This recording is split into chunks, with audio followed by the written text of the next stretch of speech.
Bienvenue dans votre chaîne L'État de la RDC TV, la chaîne des informations scientifiques.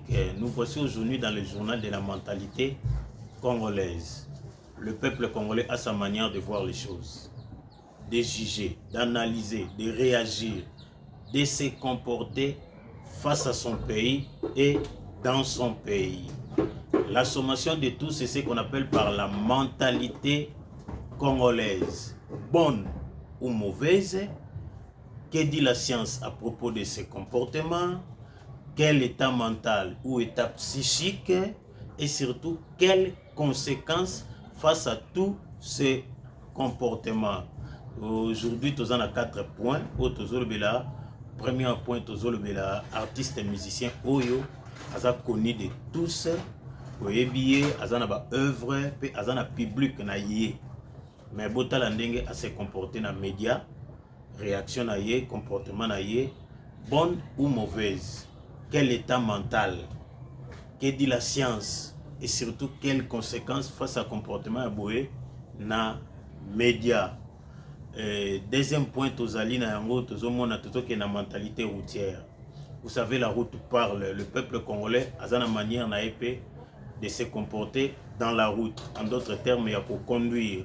Il y a étape de formation avant au quota au conduire nanzela baleka na auto école. Comportement de chauffeur nanzela ezali nini ndenge nini bonne ou mauvaise. Que dit la science? Quel état mental et surtout quelles conséquences? Troisième point, toujours le bela oyo bozomona ezali mwana ya mukie bapesi musala bamemisi kilo oyo amemi.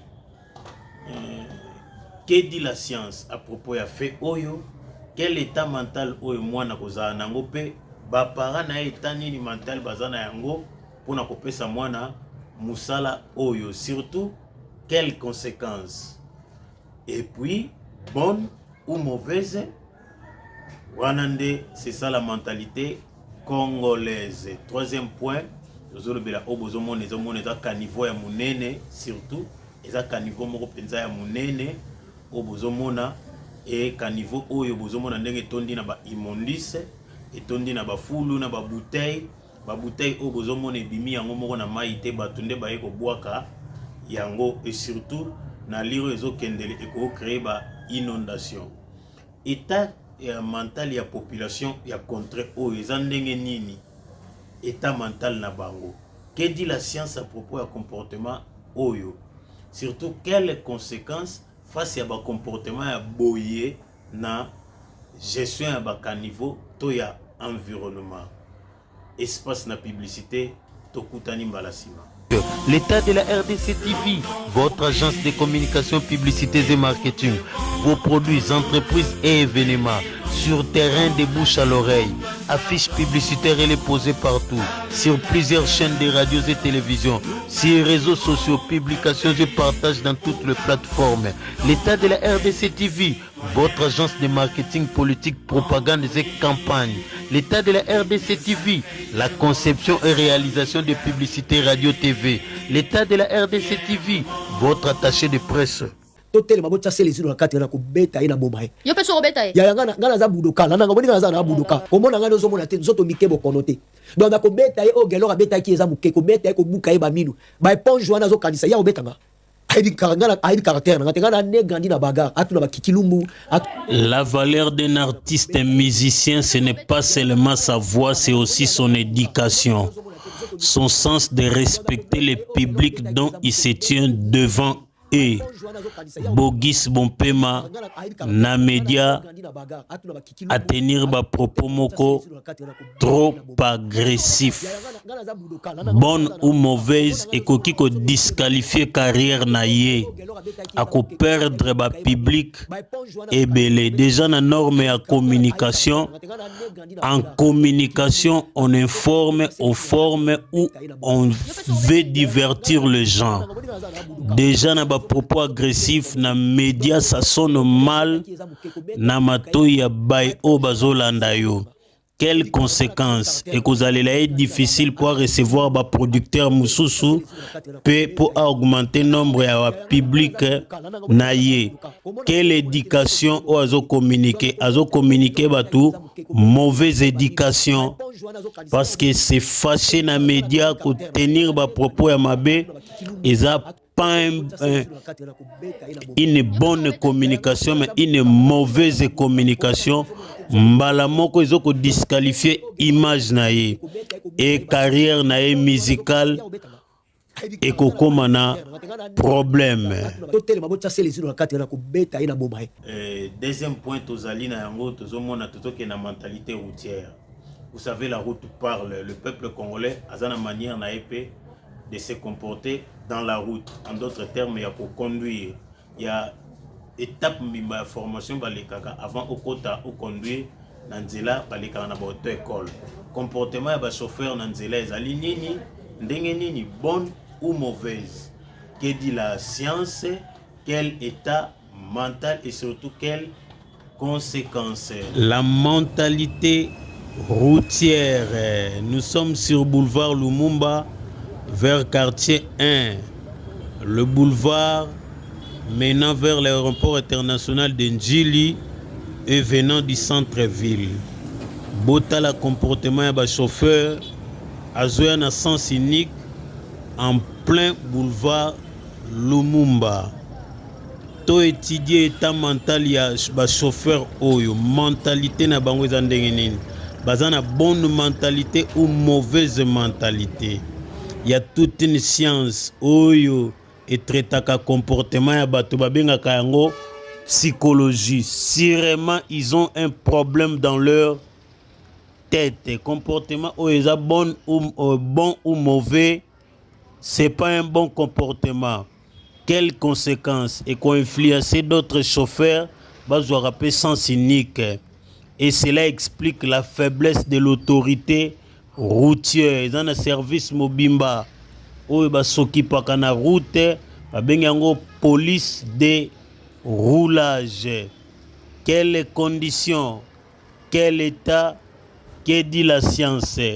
De tels comportements, ils ont respecté les normes et auto-école.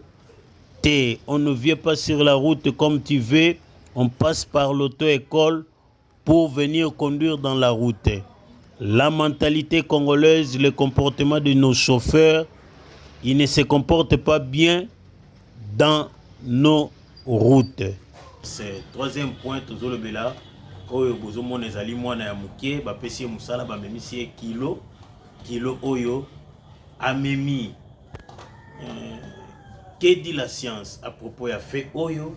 Quel état mental oyo mwana kozala nango pe ba para na état nini mental bazana yango pona kopesa mwana musala oyo? Surtout quelles conséquences? Chaque parent a sa manière de concevoir selon lui qui est l'enfant, comment doit gérer l'enfant, quel travail doit-on donner à un enfant.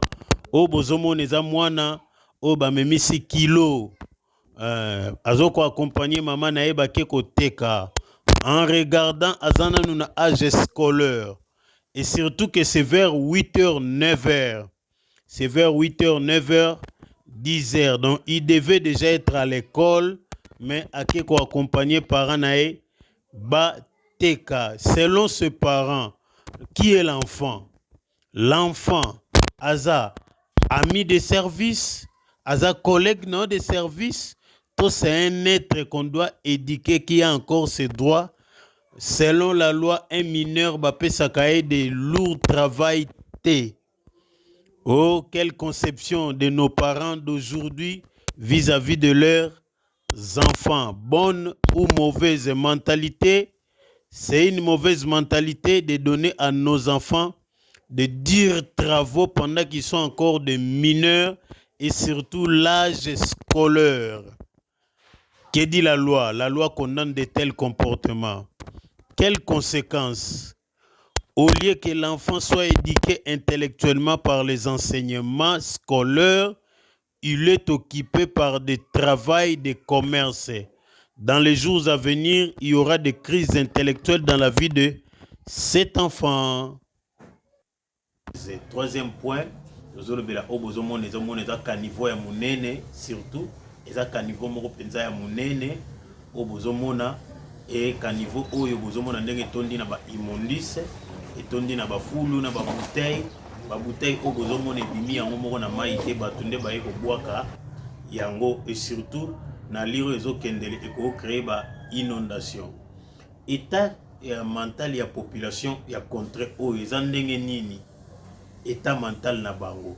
Que dit la science à propos ya comportement oyo? Surtout quelles conséquences face à ba comportement ya boye na gestion ya ba caniveau to ya environnement. On reconnaît le niveau intellectuel de la population à travers son environnement, car l'être humain vit en échange avec son environnement. Ça, c'est un caniveau, un grand caniveau derrière le marché de la Liberté dans la commune de Massina. Trop des immondices là-dedans. Tozomona ba fulu, mutazozwa fulu, azoya kobwaka na caniveau. État mental ya population oyo, ça explique que bazana sens ya respect environnement te. Bazo gérer environnement na bango moko malamu te. Pe bazana notion de gestion ba immondice te. Pe bazana état moko psychologique o ekoki ko détruire dans les jours à venir leur propre vie, parce que le fait ya kobwaka ba immondice na caniveau ekotonda ekoboucher et ekorefoule mai eza bango moko nde bakolela inondation. Quel genre de peuple? Que dit la science? Bonne ou mauvaise? Quelles conséquences? Merci Minginabe Bazale qui disposait à Kolanda Journal la mentalité congolaise. Tous à la toujours branché. Tokutani mbala ya sima pona ba information yasika. Bye bye. Debout Congolais, unis par le sang.